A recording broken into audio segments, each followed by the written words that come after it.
Today I was asked to speak a little bit about pushing the envelope and what that means to me and what that means to some of our industry partners, and hopefully I can figure out what that means to some of you.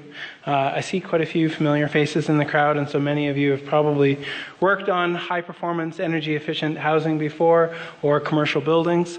Today I was going to speak about 3 different sort of case study projects and what makes them unique from a net zero energy or energy efficiency building perspective, and why you'd even consider doing that, and what some of the pitfalls were with each as we went along, and then also in addition to that, some of the other components that we might think about if you yourself are looking at designing your own home or commercial building. There's a bit of a, should I just stand back a little bit? I don't know who's controlling. There, you've got it right there. Anyways, so I'm going to keep going through. So because Tom, who sits right beside me, gave a great introduction to our team, I don't really need to speak about the SAIT Green Building Group. This is what we do.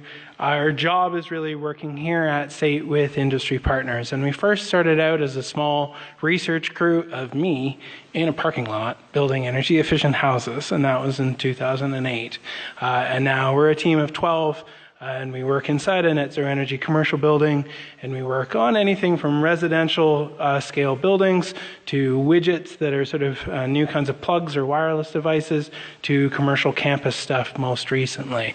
And so my experience is coming from, I used to be a framer and run a construction company for quite some time. I kind of got tired of working in the cold, and so started to do a bit of design work to get out of working in the cold all the time, and now I don't get to do as much carpentry work as I used to, and I'm sad about it. So I don't know whether any of you have ever experienced that, but I'll run you through a few different projects. Some of them are a little bit old, and we'll talk about why we did them and what a difference that makes sort of in our current market condition.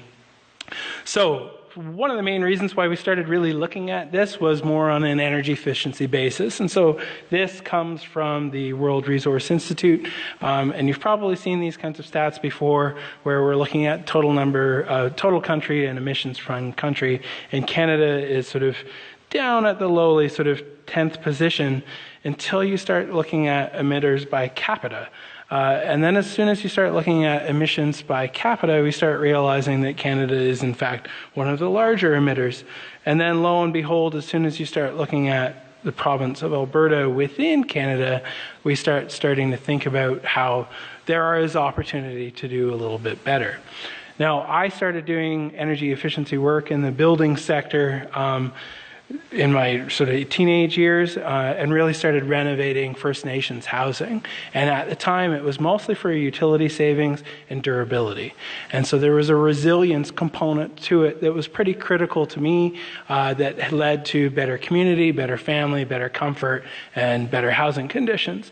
The emission side of it was of less interest to me, and as I've gotten older and I've had kids, I've started to think about it more. But realistically, when you start thinking about it more, it's not just energy. It becomes about water. It becomes about a bunch of other components. And so there are many different green building rating systems. I've had the privilege of sitting on standards committees to assist in developing them.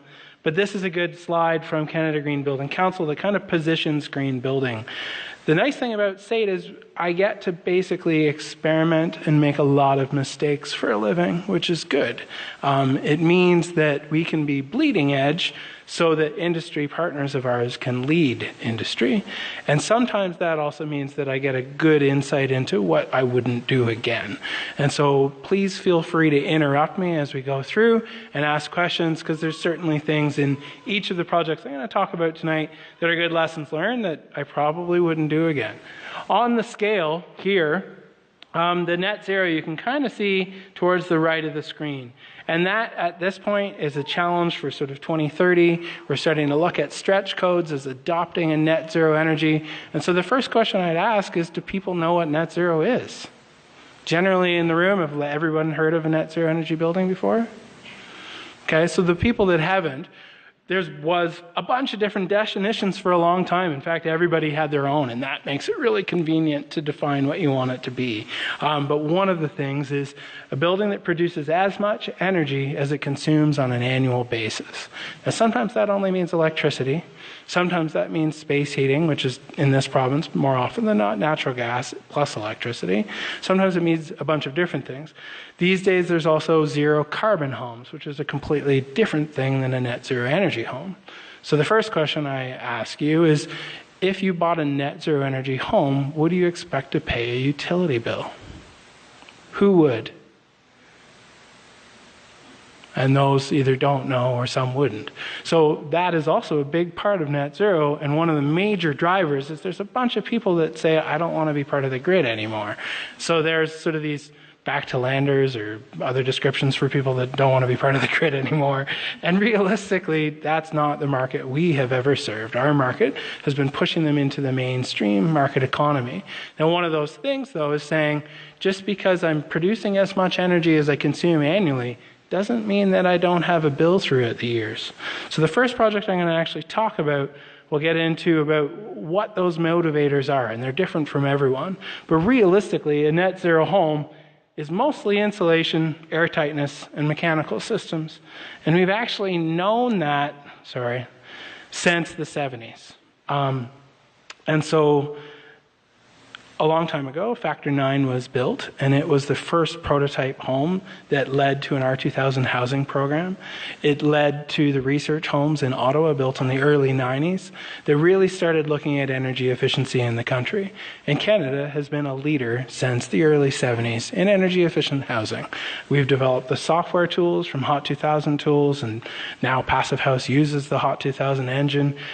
We've developed a bunch of the different technologies, right through to more recently where we started to see these equilibrium houses. So this is back when Canada Mortgage and Housing had a program in sort of 2002 through 2008 where they were building demonstration net zero energy homes. Now, many of these houses were done at a point where we didn't actually know how to do it. And that's the major difference between then and now. Now we know what to do. It's about educating people on how to do it and taking it forward so it's more you can easily afford it. At the time, there was 1,000 different ways to skin the cat. And so we ended up with a bunch of different homes, some of them here on the screen. Many of them pretty diverse in terms of their design, right? None of them sort of something that you could label as that's a solar house or that's a this house or that's a that house. Their house is designed for people to live in, right? Including sort of more of the passive house technologies that we're starting to see more and more common in Ottawa and in Greater Vancouver area now. And these style homes we're going to see more and more, and buildings more and more. And the biggest difference with these is the presence of a really relatively thick visible envelope or wall system. But key to that, since the 70s, has been super insulating these houses. Now, I was fortunate enough to be involved in a bunch of those homes, including these ones on the screen. So the Discovery 4 home was done in 2008 or 9.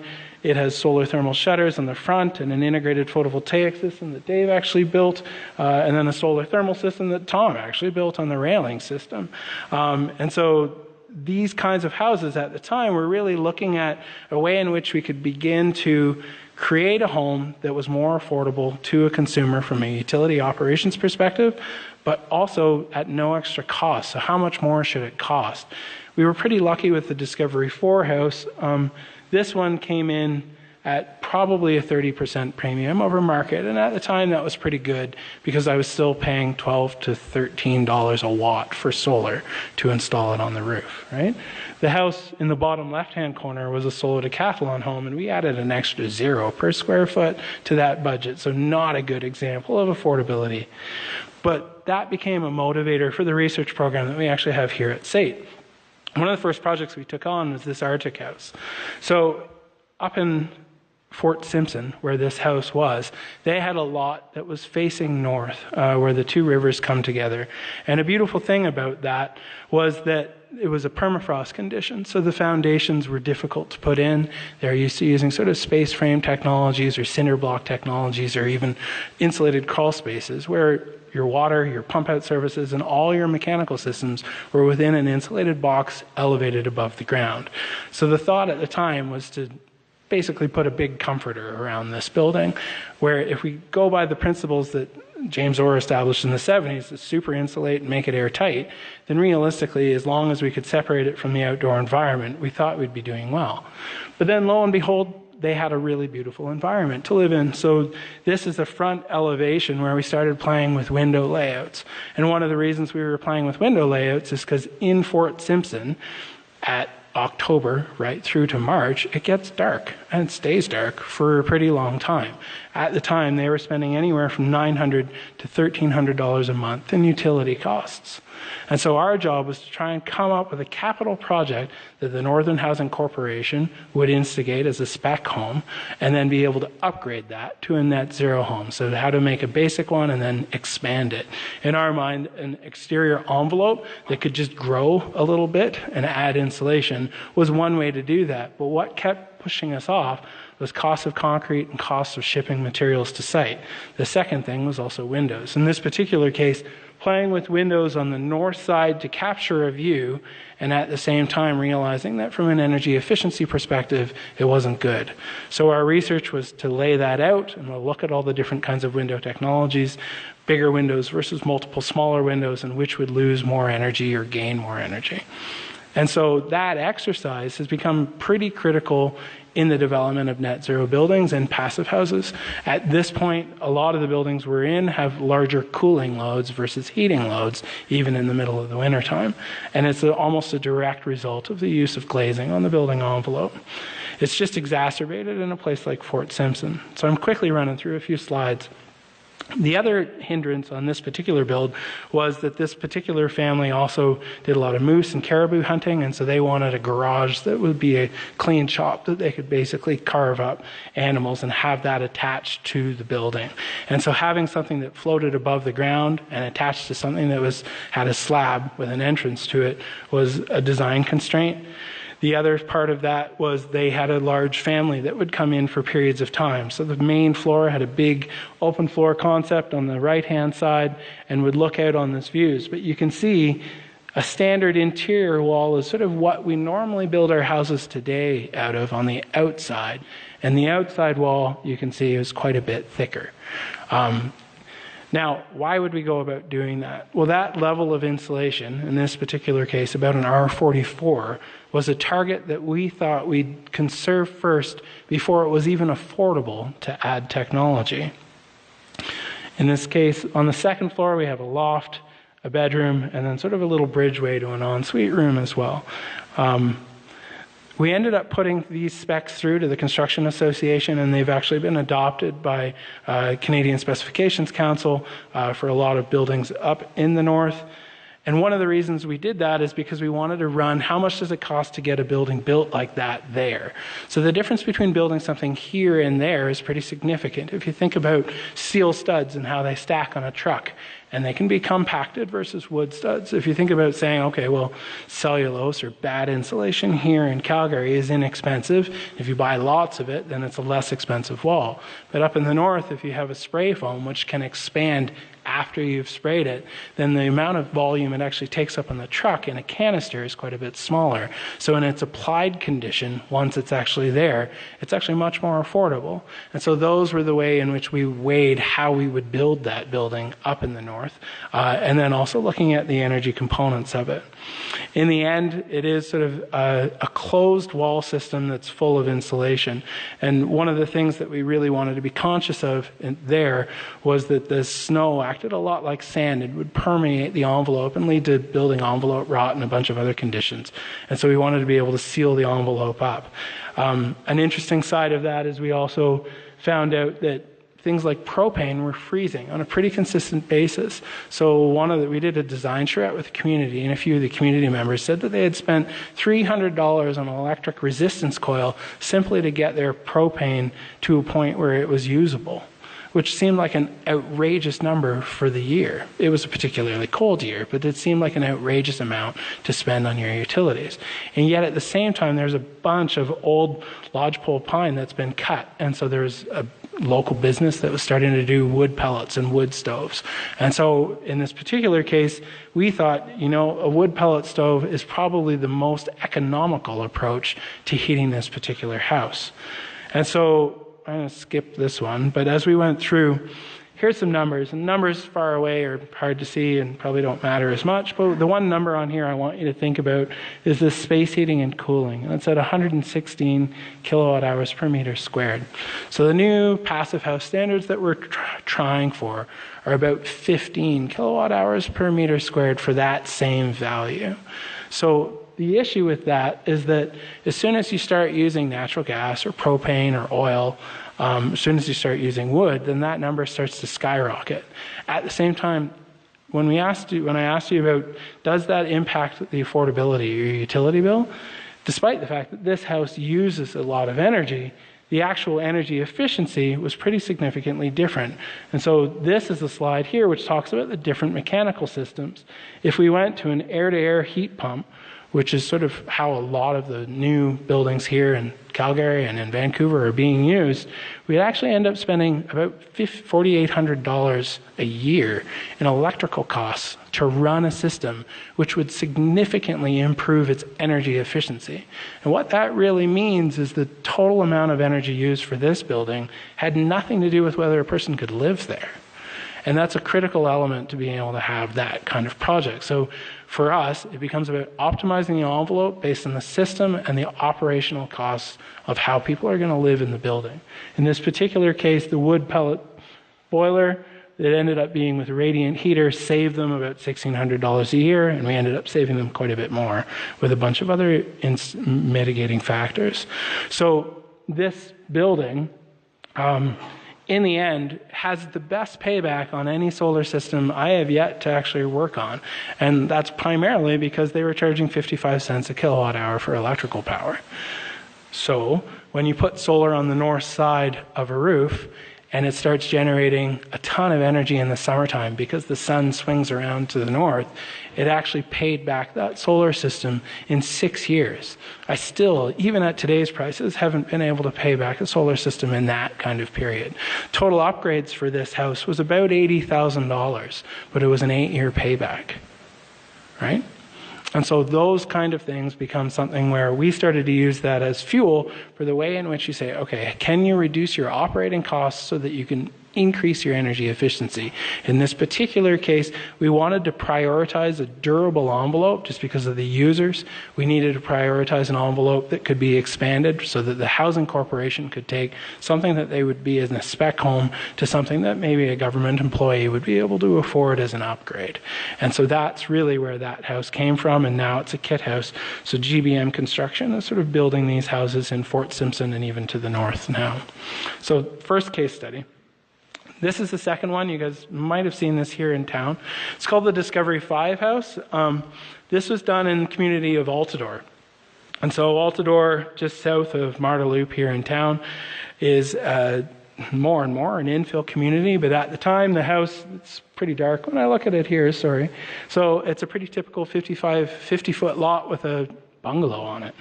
We decided that we would lift that bungalow up and ship it off to Red Deer, and now someone lives in it, recycle the concrete foundation and use it as new aggregate. And the business plan for this particular house was to subdivide the two parcels, so 1 and 2. The right-hand side would be a spec home, and we would use the proceeds of that spec home to pay for the upgrades or pay off the upgrades of the net zero.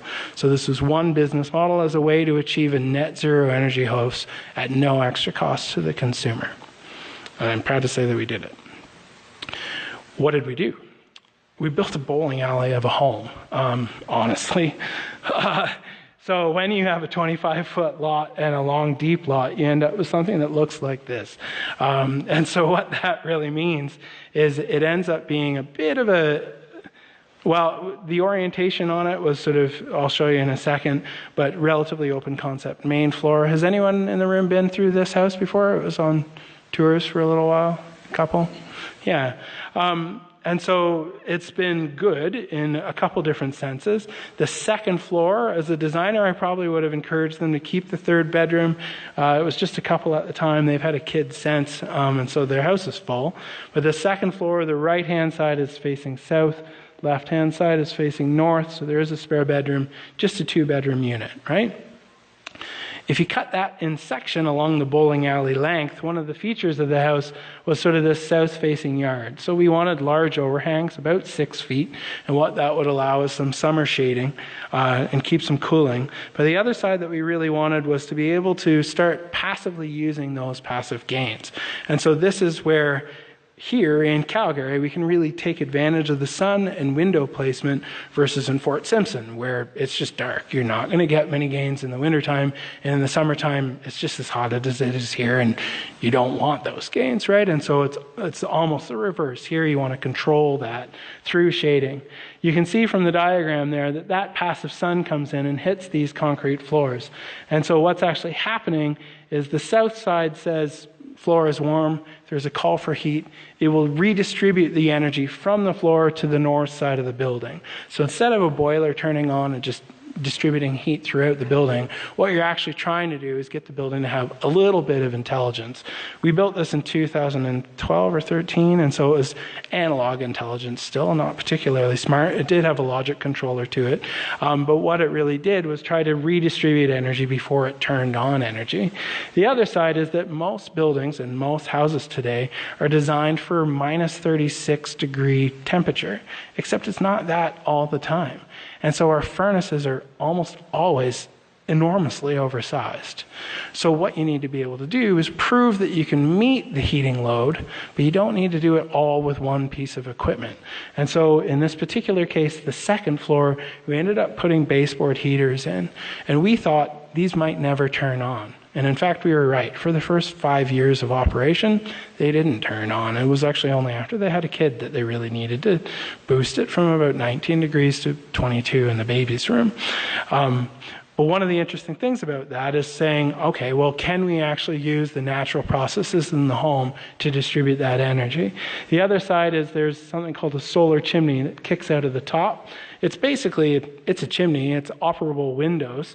There's no loft, there's no space to stand up in there, but it is a mechanical space, and so it acts as natural cooling for the home.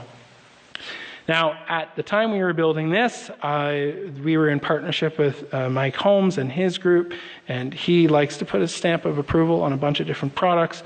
And so at the time, we were using something called blue wood. Now, the thought of blue wood, he had endorsed it for something probably down in New Orleans or something like that. It was for bug-proof and mildew-proof and moisture-proof and whatnot. And a good product in the sense that once it's on the wall, it worked quite well. But getting it on the wall in minus 10 degree weather was a good way for me to pay for my framer's new truck seats. Because it was just blue absolutely everywhere, honestly. But at the same time, what we did is we built this house at SAIT. So lo and behold, you can see this is the first floor being craned into place, and on the left there is the house actually at SAIT. And so we got the SAIT carpentry students involved and a bunch of welders to put together the lifting plates and mechanisms and designed it to be able to lift it much more like a modular infill. It also means, though, that your walls need to be thinner. So lo and behold, if you're trying to meet an R40 type of target to get to a net zero level, but you've got an infill lot where every inch of wall takes up livable square footage, your client's the first person to tell you to stop building big, thick walls, right? And so in this particular case, we came up with something that we thought was relatively innovative. It ended up being a 2x8 wall, so 7¼ inches thick, but with a 2x4 staggered stud in it. So the outside stud was covered in a 2-pound spray foam, which reduces thermal bridging, and then the inside 3 inches had a Roxol or mineral wool comfort bat. And so we did a bunch of studies actually with Morrison Hershfield to make sure that that would pass from a dew point perspective, but to make a thinner, high-performance wall that we could afford. And we ran the economics to say, does it make more sense to add insulation or just add solar panels? And at one point, there's this curve where from a net zero energy perspective, if you've got the roof area and you can afford the solar, then you often just say, I'll buy the solar instead of conserving more. And that's the argument. The passive house folks have said, no, you want to make sure that you're conserving first to a certain level, and then add the technology. And really, as solar becomes more and more affordable, they're almost becoming the same thing. But at the time, when solar was not that affordable, there was no way to be able to sort of meet that passive requirement. Now, in this particular case, it was a natural gas home. It had a natural gas fireplace, natural gas oven for cooking, a natural gas boiler downstairs in the basement. And so the energy efficiency, you can see in the Arctic, we were at 115. The second number here is for space heating, is just under 60. Now, that number is still pretty significant, but it's actually pretty common. We're doing a few houses right now that are natural gas-based homes, and that's about right. The short answer is if you have a natural gas furnace that's 94 to 98% efficient, your space heating load is still pretty high. And so many of the folks that have worked towards a net zero or passive house building have gone electric only. So I'll tell you about that and what I like about that and what I don't. Here's some pretty pictures of a launch. And then here's a more recent project. So this is a project that we did with Q4 and Mattamy Homes up in Cityscape. So it was a national project sponsored by Owens Corning Canada. Mattamy Homes was one of 5 builders that were building effectively 5 houses each in 5 different provinces across the country. So take the Equilibrium program, add 8 years to it, and say, now we're going to make this affordable. This is for every man. This is their entry-level housing, right? That was the goal. How do you make a house that anyone can buy that reaches this standard? So that Discovery 5 house, just as a matter, when we built that, it was about an 8% premium on the total cost of construction. And in the end, the spec house that we built right next door that didn't have any of the technology, half the level of insulation, but did have an extra bedroom, sold for $60,000 more and is now currently, so the total cost of construction with land on that Discovery 5 was about $700,000. The house in that community is now worth well over 1.2, and the spec house next door is worth another $200,000 more than that. So from an appraisal value perspective, just because it's net zero doesn't mean that people necessarily say, awesome. They said it's got 2 bedrooms. And something to think about if you're building your own home. So the Mattamy project was something that was interesting. In our particular case, the heating degree days is a little bit higher here in Calgary, but the slide I skipped right at the beginning is we do have quite a bit more sun. We can produce quite a bit more energy in Alberta, particularly in Calgary and south, than they can in parts of Ontario. This was taking sort of a fairly standard plan and standard elevations. At the time, the goal for Mattamy was to say, you've got 6 extra days and a 5% increase to construction cost to meet this target. And I don't know whether they knew that that would take a little while to get to or a couple practice runs, but we were able to get to a point where we ended up building 7 houses with them. The first of the houses had a 60% premium on just the framing alone before we did anything else. And by the 7th house that we did, or the 5th net zero house that we did, they were down to about a 5% premium on the framing. So what did we actually do? So in this particular case, Owens Corning came along and they had a new exterior outboard insulation that we were going to work with. The nice thing about it is that it's taped on the outside. And so anyone that's ever done energy efficiency audits or tried to seal up your house or just noticed that there's drafts in the wintertime off your windows or things like that, those are the kinds of things where that escape or infiltration of air through your building envelope is what tends to lead to durability issues. And so most of the net zero homes we've done, the reason air tightness does save you energy, but it actually just makes a more resilient building envelope. In this particular case, we were able to take Mattamy's benchmark home, which is running 6 to 8 air changes per hour, down to about a 0.3, which for those of you who have seen those kinds of things before is a drastic, drastic drop. And that was really by taping the outside. So instead of having the traditional poly barrier where you're sealing around every little plug and every little thing on the inside, we took it to the outside, more like a commercial building envelope. Now, it did require a mock-up wall, which we built. And we use that to train the trades. We use that to train the site supervisors. We use that to train city inspectors. And so the nice thing about a national program when you're integrated in that is that you can begin actually having a broader conversation and introducing new elements. If you're building your own home just by yourself, those battles are harder to do and sometimes frustrating, and I can speak to that. In this particular case, though, we ended up adding about 4.5 inches of foam to the outside of the building envelope. But those of you in the building industry know that fire adjacency then requires you to add a bunch of non-combustibles to the outside of that. So you ended up sandwiching this giant thing on the outside of a pretty typical standard frame. And then, if you saw that front elevation, there's a bunch of stonework and other things like that that weigh a ton. And so now you're actually screwing big giant SIP screws 6 inches on center to keep this whole thing together. And then you start thinking, okay, well, I got deck plates and I've got ledgers and new roofs, and now you're bolting and you're doing all these other kinds of components. That is a part of building these kinds of homes, is figuring out all of those details. So the folks that are going through a net zero energy or passive house project, if you're thinking, man, this costs a bunch, your consultants are the ones trying to figure that out for you. Now, sometimes it gets a little anal retentive. So at one point, we had a deck ledger, and someone said, well, should we measure the amount of energy that's going through the bolts that we're using to attach this deck ledger from the inside to the outside? And there are people that think that's really important, and I am not as much the person that thinks that's really important. I find that those are the details that kill projects in municipalities.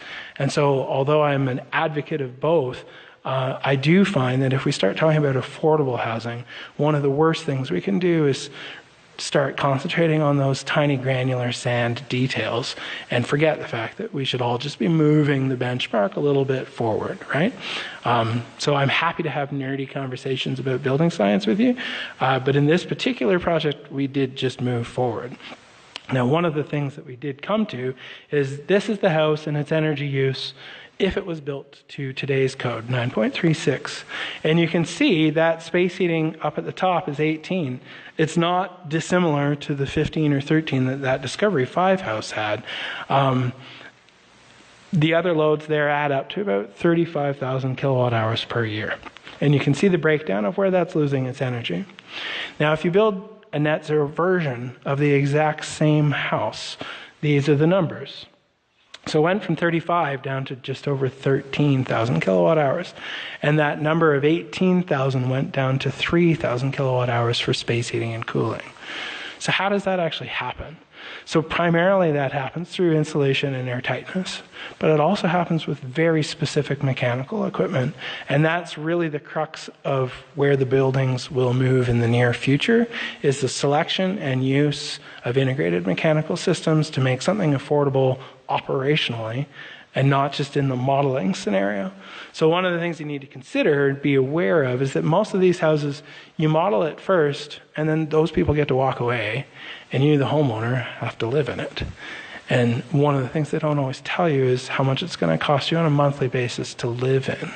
So this particular house is a great example of that, where it is air source heat pumps that are electric only. And what that means is that that's the amount of energy I can offset, and I can put that much solar on the roof. And that makes just good sense.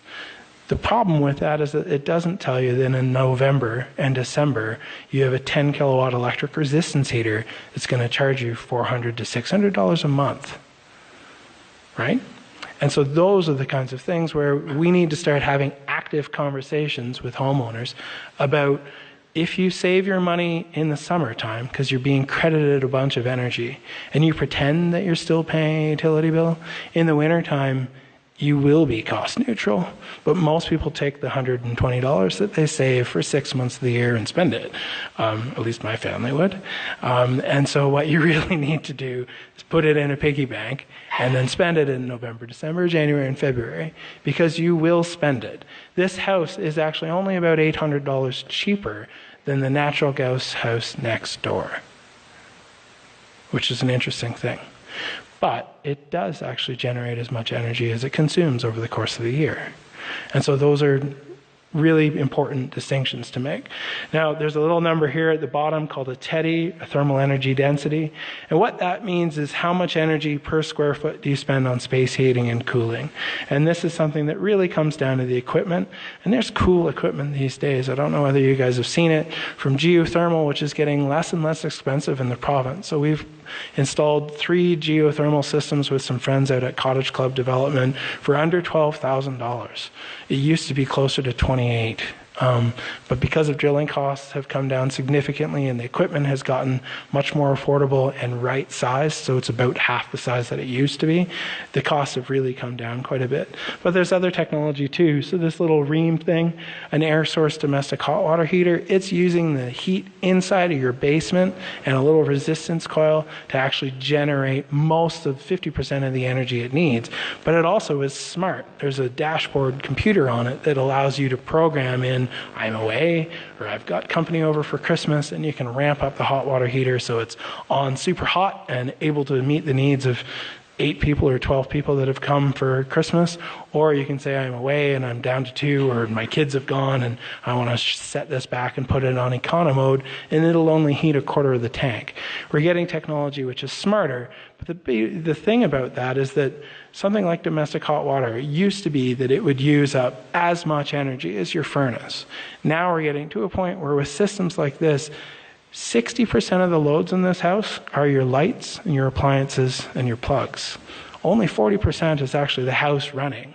The show home that we built for this that ran for a year was by far 30% better energy efficiency. As soon as you stuck people in it and they lived in it, that is when we started getting huge variances, right? And it varied between different homes. Some did better, some did significantly worse. And so that's really where, as we start building more and more of these buildings, we need to realize that let's design it so people get to live the way they want. We don't design to be austere. We don't design to sort of limit the way people want to live. But we can do control systems, and we can be smart about how we move forward. So that's an interior shot for the solar fans in the crew. This is sort of 5 side-by-side houses with just over 11 kilowatts of solar on each. They are stuffed inverter systems. So at this point, these are 285 watt modules that fit into a stuffed APS inverter on the back. And so we're starting to see interesting economies in terms of getting the price down for solar on these kinds of installs on a residential level. Yeah, and there's a couple other good projects on the go.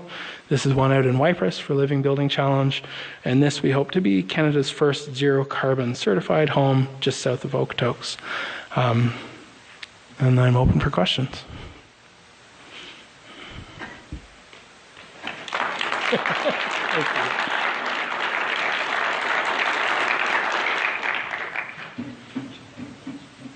So if anybody has questions, if you want to come down to the microphone so people online can hear what the question is.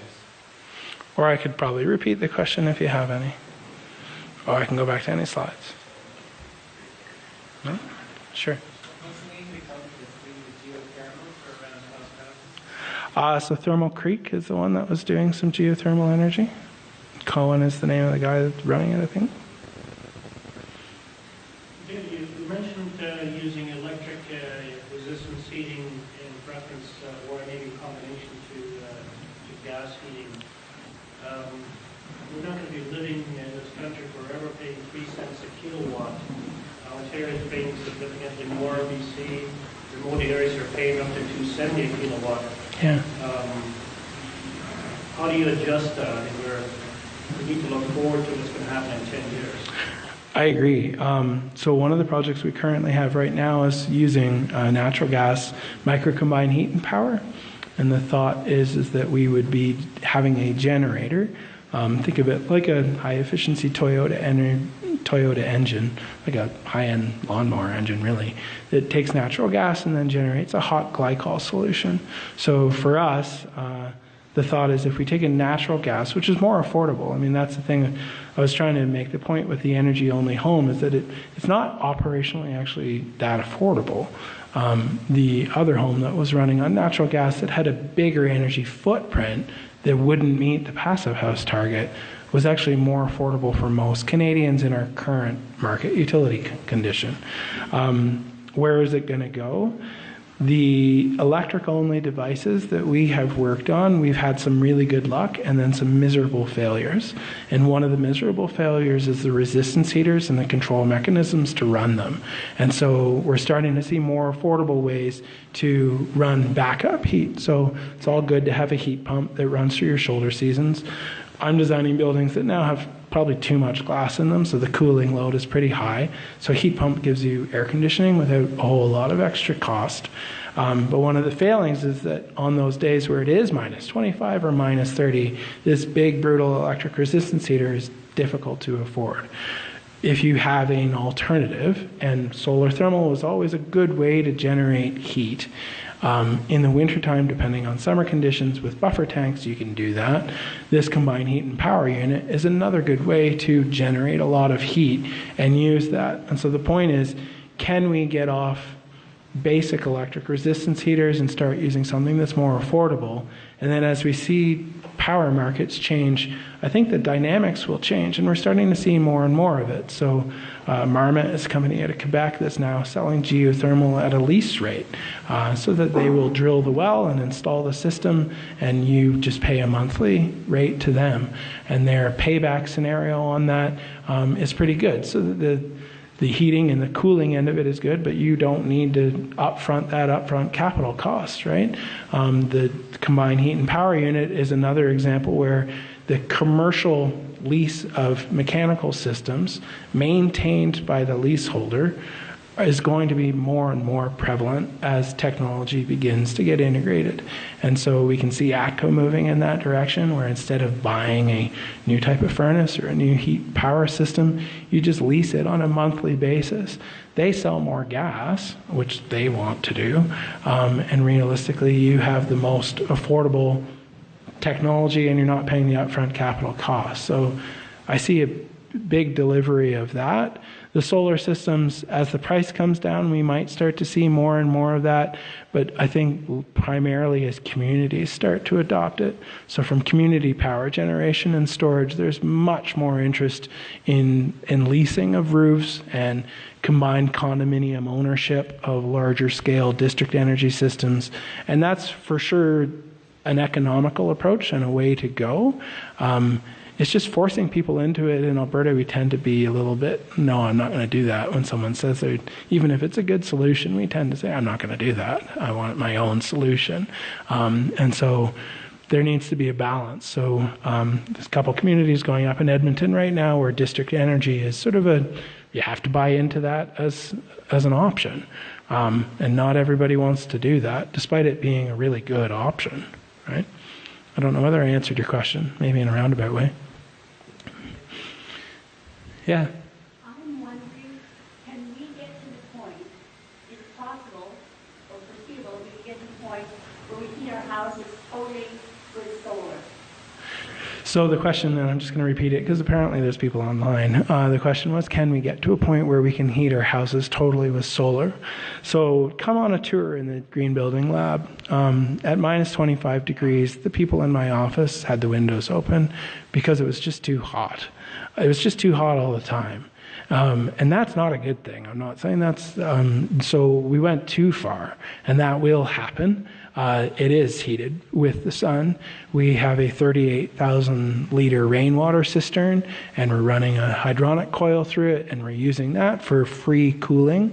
But what it does mean is that in the basement of that particular building is about 18 degrees, and on the second floor, it's commercial office space, and where people sit faces west with south and west windows. And this winter, with low sun in the sky, more often than not, at 4 p.m. on, it was 26 degrees. And it's just uncomfortable. And so the windows were cracked a lot in the wintertime, which is an interesting thing, right? And so, yes, you can, but it's not necessarily good. And so it used to be the same question was applied to will you overseal your house? Can you make a building too airtight? And the short answer that everyone gave at the time is as long as you have the best mechanical systems in, you can keep healthy indoor air, good exchange in heating and cooling. Now we're getting to a point where the passive style buildings, depending on the climate you're in, yes, you can heat them just with the sun. And we know we can. It just might not be where you want to work or live. I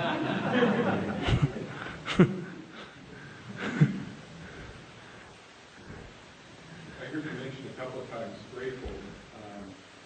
I'm just wondering about the economics of it and also the logical purpose.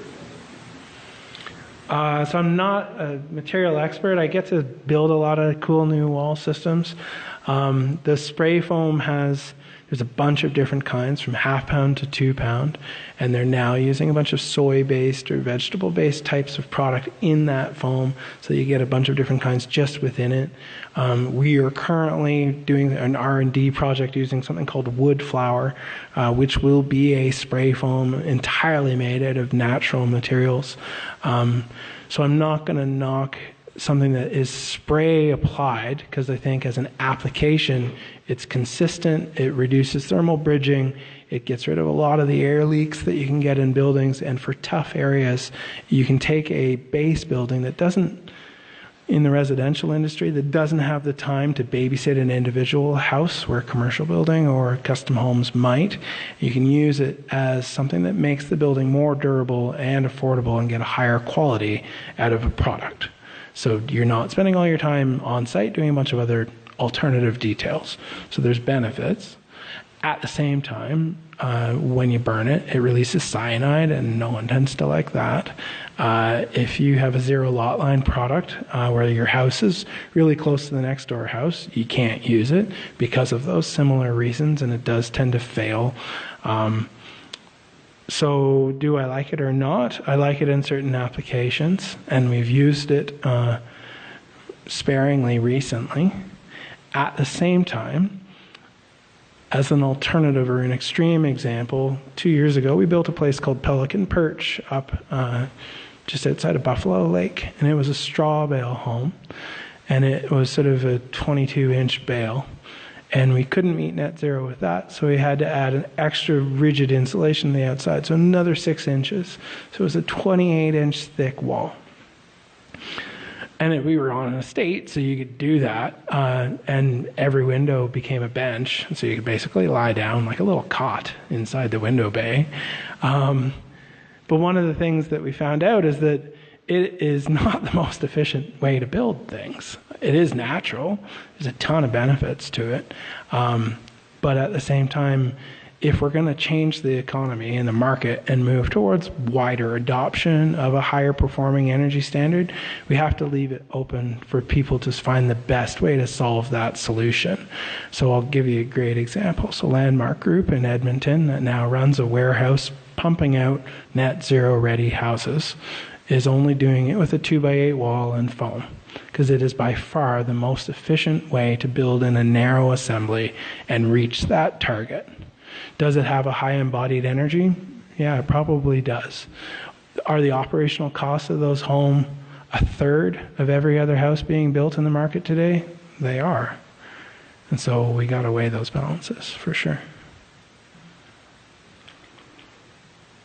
That was a political answer. I didn't come out in favor either way, did I? It was brutal. Yeah. One is about the Altador house, what the system you're using for reusing the heat from the south side to the north side. Okay. Like is it an in-floor system or whatever. Yeah. And then the Discovery 4 house, is it the handles and solar built into the handles? Not quite. So sure. So the Discovery 5 house, I'll go back, excuse the slide slips, people online are going to go crazy. So the first question was, how did we redistribute energy? So this particular slide is the best example of it on that middle main floor.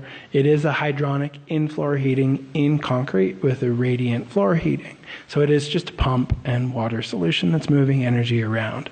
The intelligence was a logic controller on a couple simple solenoid valves. And all it really did is it measured the temperature in the floor and the temperature in the air in multiple zones in the building. So in the basement, it had 2 temperature sensors in the air and 2 temperature sensors in the floor. On the main floor, it duplicated that, and on the second floor, it duplicated that. And so all we were really trying to do is say, if the floor is warmer than the call for heat in the air, redistribute the energy in the floor to the area that's got a call for heat. And it was as simple as a if, yes, no kind of statement, and then a valve opens up. And so instead of turning on a boiler, most people don't necessarily understand how their mechanics are working, but most homes, they're basically firing up a zone, and you're uniformly heating an area, and then the unit shuts off, and you wait for that heat to dissipate, and then it kicks back on again. It's been proven that if you undersize your equipment and continuously run it, it's much more energy efficient. But if you never actually have to turn it on in the first place, then it's even more energy efficient. So in this particular case, it's a couple pumps distributing the energy first, and then as that heat dissipates, then a boiler would kick on. Yeah. Your other question about the Discovery 4 house, there is a little slide, I think, at the beginning. I think you're referring to Simple Solar's balcony railing system. So it is a solar thermal balcony railing. Funny thing is about evacuated tubes, so this is the picture here on the right, on the lower portion there. So that is where that sign is actually due south. So we actually cut a 45-degree due south. So it is a southwest exposure on that home. So most evacuated tubes is like the 1980s thermos that your mom gave you with soup in it. It's got glass line, it breaks really easy, and when it breaks, it shatters and shards and ruins the entire thing. These things basically are the same thing. They're pretty low tech. And the unfortunate side of that is that in order to be a railing, you need to laminate it or you need tempered glass. But we can shrink it. And so in this particular case, this was a larger tube, shrunk down to half its size, kicked out a bit so that the toe kick is on an angle and you can maintain a convective current in the actual tube. And it was designed to basically provide the majority of the space heating in the home with some buffer tanks. Didn't actually do that in the end. So this particular house, we've had to go back and fix a couple times for a bunch of different reasons, but the solar thermal output on this was less than what we wanted it to be in that community. It was designed for about 80% of the load, and in the end we weren't getting quite that much out of it. On the other side, the shutters on the right hand side there, so that's basically just a flat plate collector, vertically mounted and inset into the wall. It flanks the 2 windows, because in this particular community, one of the architectural controls was Tudor style or Craftsman style or something like that. So they had fixed shutters on a bunch of the houses in this particular community. What we wanted to do was say, okay, well, if it's fixed and you can't move them anyways, let's make it useful. And so that is a fixed solar thermal flat plate collector, 4 of them flanking the windows. And they generate about 84% of the energy for domestic hot water, which is quite good. So they did pretty well. Yeah.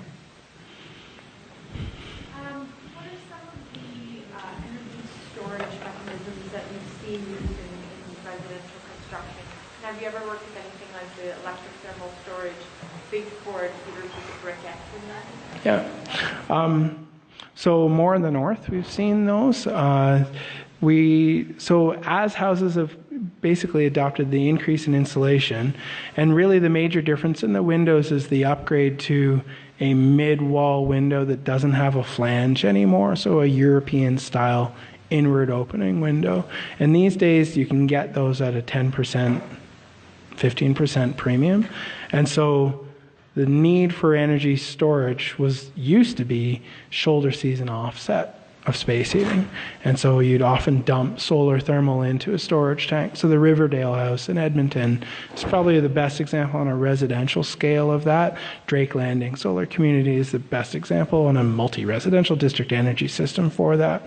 The problem with that is that we're just building houses better now. So at the time, we were making a smaller upgrade to the homes. We were being maybe tentative about the upgrade that we were asking for. So if at that particular point, they built those houses, so they upgraded from an R20 to an R24. Now we just tell people you have to double it. And so they're insulating better, you just don't need as much space heating. in the actual use, the hydronic systems have worked really, really quite well. And there's kind of this curve where the Discovery 4 house has the top of the first curve, and then it plateaus and then climbs again from a storage perspective. So in this particular house, I think there's 400 gallons of hot water. It's about that. So about 400 gallons of solar thermal storage. The goal behind that is that you're trickle feeding a storage tank. You have an air fan coil system like a standard furnace that wicks the heat off that storage tank and distributes it for your space heating. And we were able to really target October, November months with that, and then you're really just reliant on your primary heating for 2 months of the year. And so at a smaller scale, it can work really well. But I think because technology has gotten less expensive, this was still at a time where we weren't following the KISS principle, the keep it simple, stupid principle. And so we didn't. And in many cases, at that particular point, there was a few of us, myself included, designing houses that were engineer streams and plumber streams. One of my plumbers is still with me because he remembers the fondness of those days, right? Because they were amazing systems. They really were. But just too complicated. We just really don't need to do that anymore. So we really simplified the mechanical systems a lot. And consequently, it's actually made more room for the solar systems that we've got. So one of the precedents I showed you, this house on the left by Igloo, just outside of Edmonton, that's an HRV with a domestic hot water tank that fits inside a 2-foot by 2-foot closet. That's the mechanical system. That's all it is. The rest of it's solar. So instead of buying a bunch of stuff that you'd buy, they invested at that time all their money in the solar offset, right? I wouldn't necessarily do that again, but it is the extreme other side where you overly simplify a mechanical system in order to basically offset those costs and do something different. So 2 questions. Is there incentive programs for net zero energy or passive style houses? And the second question had to do with smart and intelligent homes. This first question I'm not very good at answering, so I'll give you that next. The first side, on the smart buildings, it's really come a long way. So I think I showed you in 2008, we did that solar decathlon house and we sent it down to Washington, D.C. for a competition. And at the time we came in 6th. So there's like 120, 130 entries internationally. 20 got selected to go to Washington. We came in 6th overall. It was awesome. The logic control system and intelligence we used in that building was adopted by the Department of Energy in the States, the National Renewable Energy Lab, and was started to be used as a way to do small-scale commercial buildings. So SAIT did a fantastic job from our robotics lab here, actually, that designed a new smart control system. The interface we used was something called Control 4, which is still on the market, and they've been around for a really long time.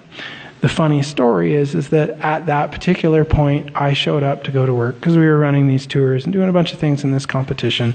And I had a coffee. It was early in the morning. It was cold. It was a wet day. And so there was, I don't know, it had to be maybe 16 degrees outside and really wet from raining. And I went and stood in the house with a coffee, and I stood this close to a sensor. I didn't know it.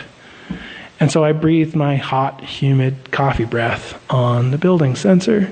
The building immediately thought it was 28 degrees and 84% relative humidity, and kicked in not only dehumidification and air conditioning, and we froze the building out. So yes, things have unfortunately gotten a lot better since then. Yeah, it wasn't at the time.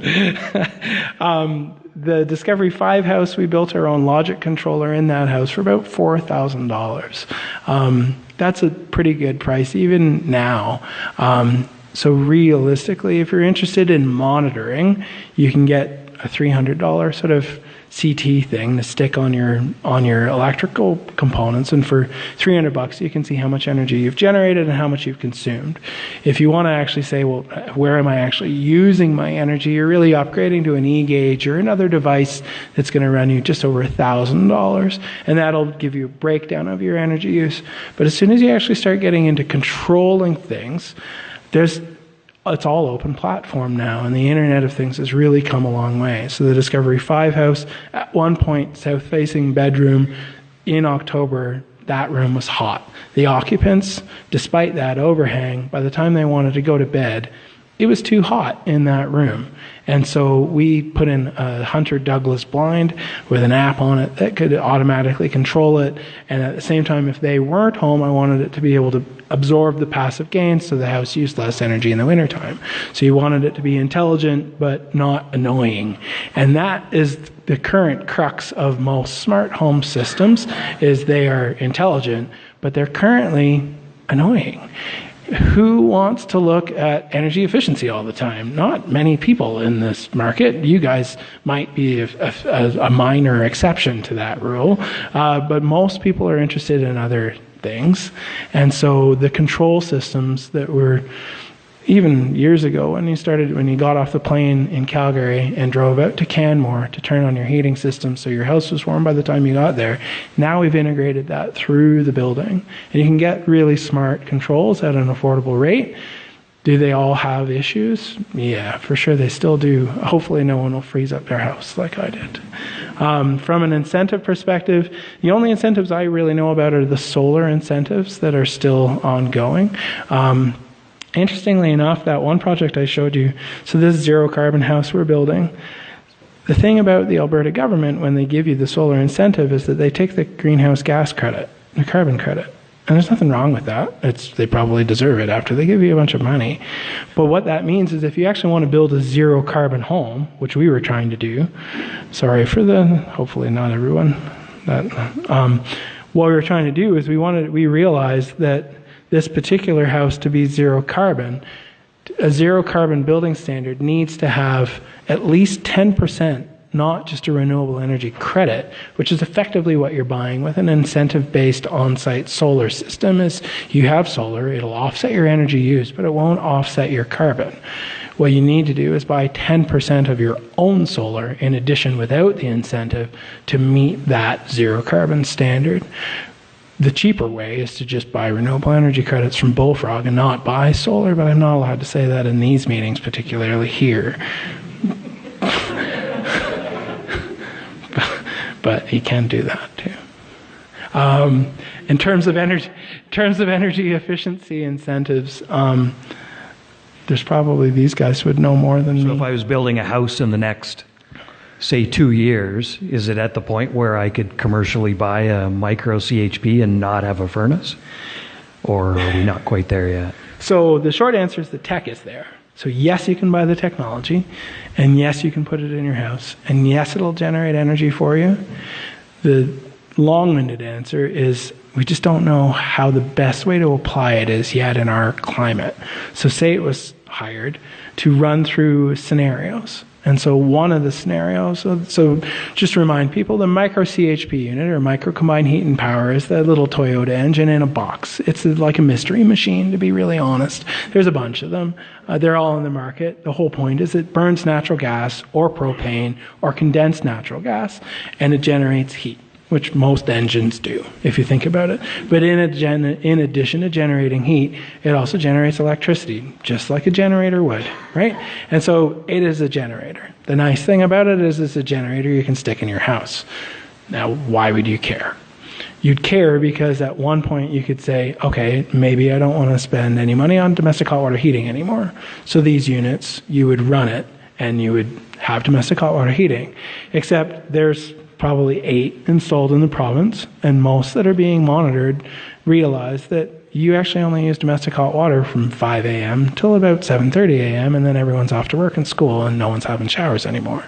And so all day long, this thing sits idle, and there's no reason really to generate more hot water. And then you'll come home, and you might use a bit, but your dishwasher has its own heater in it, and unless your kids are young and still having baths, or you're having baths, there's not a lot of hot water use in the evening. And so how can you run a thing that costs you $8,000 to $12,000 to install for only a couple hours a day and see the benefit? So our job is to say, well, let's run it more than that. So here we are, we have systems in Japan that have been running 60 to 80,000 hours, which is pretty good. Which means that if you just ran your truck, it'll run 18 to 20,000 hours. So these engines are clean burning. They do really, really well. But we don't quite know what the best way to use the heat is. So they do generate electricity. And the benefit is that if you burn natural gas to generate electricity, it costs you less than just buying electricity from the grid. So that makes sense. But it doesn't just generate electricity when you want it to. You have to run it to generate heat, and the byproduct is electricity. So you always need a heat demand. So for us, it's running through paces. Can I put in 100 gallons of hot water and have a buffer tank? Can that buffer tank be tied into my space heating system? Can I just run a loop to do in-floor heating in my basement, or cheaper yet, a radiant heating system, or run a line out to my garage and have an in-garage heating system? There's a bunch of different use applications, but the goal would be to run it as much as possible to generate as much electricity as possible. But then the economics come back and say, well, if my furnace doesn't run all the time and now my gas bill skyrocketed because I'm running it to generate electricity, am I any better off?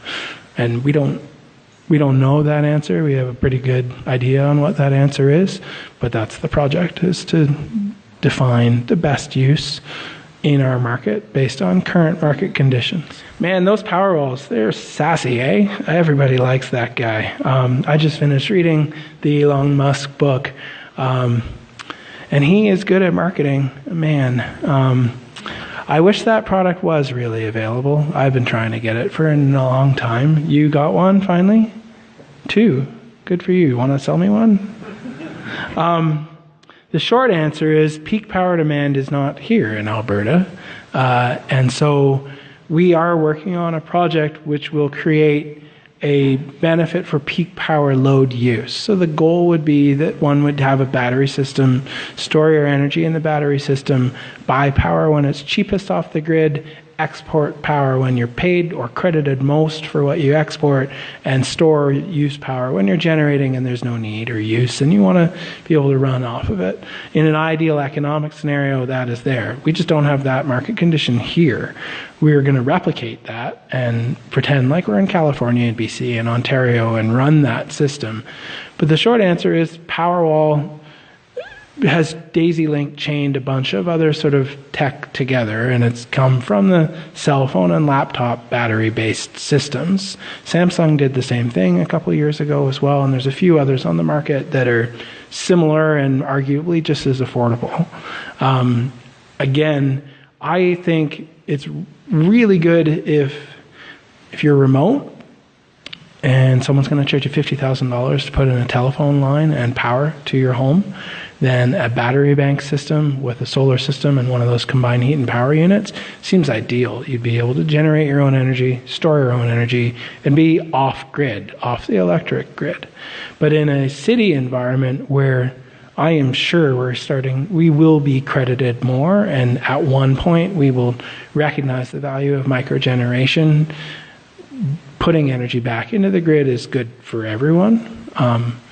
So will there be a big uptake? I think there'll be a bigger uptake of a car. I think more people will buy electric vehicles, and we'll have smart building intelligence systems that uses the battery in your car. And it is more likely in the Alberta economy will adopt that, I think, first than an independent power battery storage system. But that's just a biased opinion. Dave? Maybe? So right now, it's cheaper and more efficient to sell the energy back to the grid than it is to store it. Yeah. It's right there. So far cheaper today and more efficient to sell back to the grid than it is to store if you're connected to the grid already. So Tesla Powerwall, it's great. It's a nice product. It's affordable.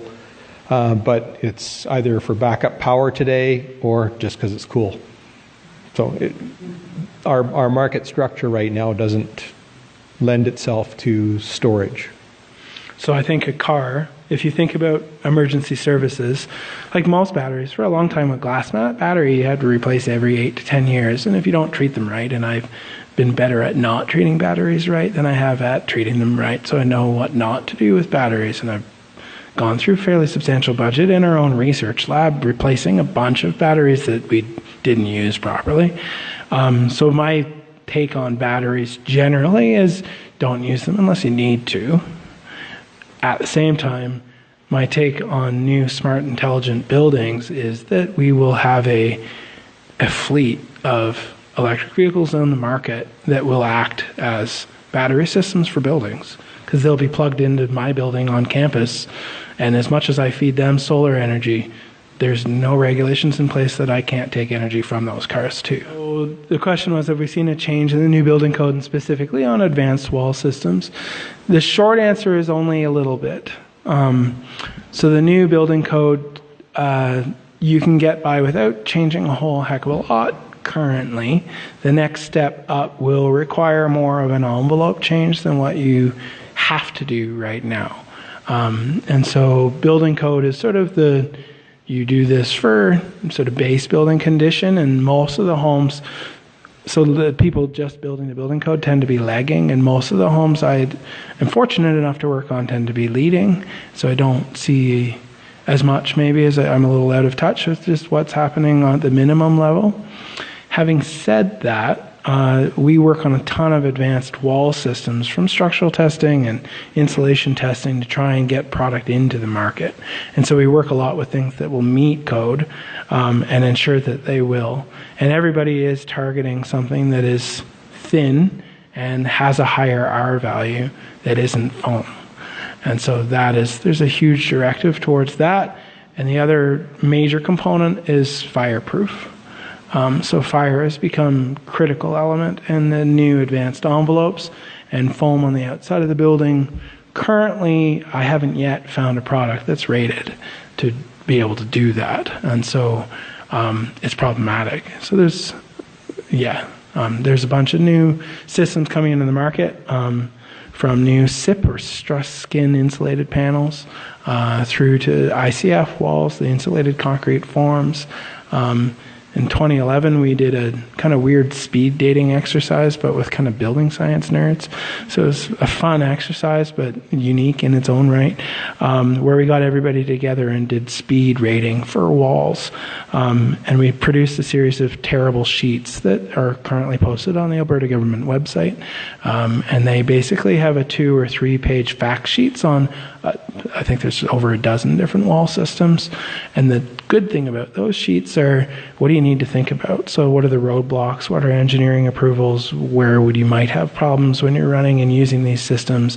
Things like that are identifiers. So if you start building with something new, then you'll be more aware. Passive house is a great example. In Vancouver, they've been adopted. So greater Vancouver area, you got to build a LEED or a passive house building. It's by law, right?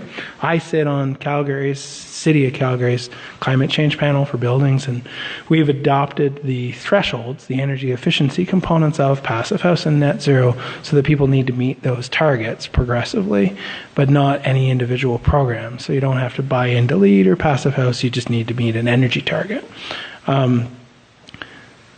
Will people get there? I think part of it is currently in the residential market, on a track-built homes, the margins are super, super slim. So I know builders that are in the market that are basically selling the house at cost to get rid of land, because they're only making money on land. I know a bunch of builders and keep in mind, these are builders that are building more than 100 houses a year, right? And so the margins are low. So when you ask them to add $5,000 of something, that candidly is their margin on the house. And so that's a huge impact, is that the current market economy for track-built new homes in our area is not really good if you talk to many of the builders that are there. So they're looking for new ways to do things, and sometimes there's efficiency in that. So if they go to pre-manufactured wall systems and ship them, then often just to get the rigidity and to be able to tilt them in place, it's got more structure and often foam or rigid insulation just to keep the thing from racking, right? And so you get modifications and improvements, but not direct associated energy efficiency. In terms of commercial adoption, it's actually, there's been a bunch of really interesting studies on people in green buildings not being as happy as people that are not. So for the longest time, the green building market was always the one that says there's better lease conditions, there's better healthy indoor air quality, there's better working environment, higher productivity, and then lo and behold, there's a bunch of research in a bunch of schools throughout North America that indicates the exact opposite. In fact, people aren't doing as well in some of those buildings. So there's a long way to go. The funny thing about it is that if we're currently at a point where only 10% of buildings that are being built today as new builds are considered energy efficient, then there's 90% of the market left for everyone to all play in and work towards, and everybody taking that step is good. The same thing can be said for the retrofit. It hasn't even really started, the retrofit market. There's a huge opportunity there, and so I think the low-hanging fruit is pretty critical, and as we get more people simply monitoring their energy use, then the utility change, which we sort of talked about, that distinction is going to make a big difference. But there's a lot of people that don't even look at their utility bill, right? And so I think as soon as people actually actively see it, and then the price changes, they'll make changes themselves.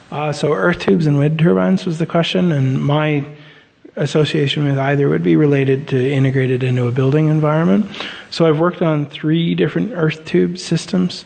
So an earth tube, for those, if I'm getting your definition right, is not a super clear technology effectively. It's an air tube or a ventilation tube buried in the ground that could either preheat or pre-cool air as it's coming into the building, which makes some sense. So in our new GBT lab, we have these snorkels, gooseneck snorkels, that are steel pipe that basically go from the outside down underground, underneath the building, and then back up inside. And what happens is that in the summertime, when we have a cooling load, we can pull our main air intake through those snorkels underground and pre-cool that outside air. So the principle in that is, unlike your normal a house that's a little bit older that doesn't have active ventilation all the time, you're trying to bring fresh air in all the time because you made the building airtight. So as soon as you're bringing fresh air in all the time, you're subject to the climate outside. So if it's hot outside, you want to pre-cool the air. So the earth tube helps you pre-cool the air. There's 2 things about that, though, is it needs to be fireproof. You can't just stick a PVC pipe in the ground and then drag that into the building, because it's a chimney, right? It's got to treat it like a chimney. It's a metal pipe, often encased in concrete. Treat it like a chimney that would go up in your old flue, right? The other side is any air intake that you have in your building needs to be insulated, and it needs to have a drain line. And so the one thing that has happened with earth tubes, particularly on larger commercial buildings, is that they get full of moisture. They'll flood, or they'll get condensate, because you're taking warm, moist air from the outside, dropping it below ground, taking the temperature all out of it, but the moisture is still there. You haven't dehumidified that air, and so you get a condensation buildup in the tube itself, which leads to algae and mold and mildew, and then your new earth tube air intake makes everybody sick. So you got to know that when you design one, and then make sure that you put in the mitigation factors so that that doesn't happen. Does it work? I don't know the answer to that on our building. We have a monitoring system. We haven't been there long enough, I can tell you. There are other people that have used them. I still think actually the rainwater cistern's the good choice, mostly because it costs too much to put in a rainwater cistern all by itself. Like, the cost of water is so high that our rainwater cistern had 130-year payback on it or something like that, which no one would ever do. But now that I don't have to run an air conditioner and I just get to run a pump through it, suddenly I have an operational payback every year, and so it's making my rainwater cistern much more affordable. So from a controlled mechanical scenario, a water which has a better heat exchange system in it, I can use the water for flushing toilets, I reduce my other impacts on outside of energy, and then I get air conditioning out of it. I like it. I'll tell you about the earth tube in a year and let you know whether I like it. From a wind turbine perspective, I'm not the best guy to answer it. There's a few really interesting products on the market that are sort of vertical access units or horizontal sort of access units. And the best ones I've seen are small scale trickle feeders in sort of a farm or a rural environment. In an urban environment, I haven't even tried, just because there's so many restrictions on it, and the wind turbulence is pretty bad, and so I honestly don't know. I'm sure there's good product out there, but solar is cheaper for sure and more reliable. The nice thing about solar these days is we went on a fairly big visit, and we were trying to retrofit SAIT's campus with a fairly substantial amount of solar. And so we went off to a bunch of other campuses around North America and talked to the building operators and asked them what they thought of solar. And every single one of them says, well, I don't think about it. That's why I like it. Because it got installed 12 years ago and I haven't had to do a thing with it. And that's beautiful, all by itself. A wind turbine now, you need a maintenance person and training and a bunch of other things, and there's just stuff to break. So just stop putting stuff that breaks in buildings, and it's cheaper. So the question was, is the micro combined heat and power going to be efficient enough or produce enough energy to qualify as a micro generator? No, not the ones we're currently working with, but certainly that's the goal on a campus scale. So for people's interest, our Green Building Technologies Research Group, although the precedents I showed you are all tiny, we're also now the state's Office of Sustainability, and we're working on campus zero carbon initiatives, including demonstration and deployment of megawatt storage and megawatt generation and heat recovery. And so that is very much in line with where we're trying to take our research group and where we're trying to work towards state facilities. And so at that scale, where you're getting heat recovery for generation, either off steam pipe and it's thermal electric, or from a cogen systems, then yes, you can certainly get there quick, for sure. These smaller units, I think the biggest one that we were putting in, correct me if I'm wrong, is an 8 kilowatt or 6.5 kilowatt thermal and a 3.5 or 4 kilowatt electric. Is that about right?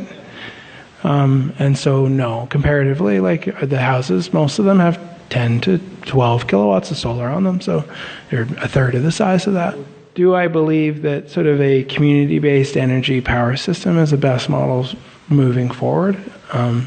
In summary, so this zero carbon house that we're working on, we're relying on that. So the support of a grid-based green energy system and larger adoption of grid green energy is critical to changing other fossil fuel reliance. And so if I build a house and we offset the use with solar, that's just one house. But if you build a community that's lobbying for green power and everyone's buying the green power, then you're going to have a broader impact. One's a short play and one's a long play, though, and that's what you really need to work on. So the zero carbon house will have its own on-site generation, because that, I think, is fundamental to any certification of a high-performance building, because at one point you do need to be able to generate a certain amount of your own power and offset it. But do I also think you can do that in combination? So if you look at those loads, that house up in the Northwest Territories, to offset that with solar is a ginormous solar system. No one could ever do that. No one could afford that at a reasonable level. But can you buy green power and a renewable energy credit in that environment? Sure thing. That makes a lot of sense for that particular project, right? Here, with a house that has a much lower load, although you can, do you want to, right? So if solar installers are doing from $2.50 a watt on a residential scale to $3.50 a watt, let's say those are the numbers for pretend. Realistically, you're still spending $25,000 on solar, right? You can do a large scale, utility scale solar farm for half that. Exactly. So it's going to be far, far cheaper per kilowatt hour to have an off-site solar generator than it is to stick it on your roof.